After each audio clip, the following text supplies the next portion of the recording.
សម្ដេចតេជោហ៊ុនសែនបានលើកឡើងថាការកែសម្រួលកម្លាំងកងទ័ពនៅតំបន់មានជម្លោះដែលស្រុះស្រួលគ្នារវាងកងទ័ពនៃប្រទេសទាំងពីរកម្ពុជាថៃ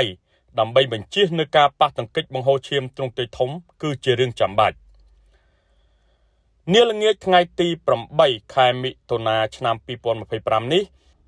នៅលើគេហទំព័រ Facebook ផ្លូវការរបស់សម្ដេចអគ្គមហាសេនាបតីតេជោហ៊ុនសែន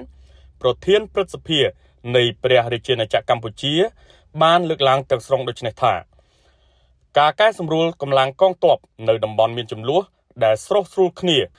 រវាងមេបញ្ជាការកងទ័ពនៃប្រទេសទាំងពីរកម្ពុជាថៃដើម្បីបញ្ជៀសនូវការប៉ះទង្គិចបង្ហូរឈាមទ្រង់ទ្រាយធំ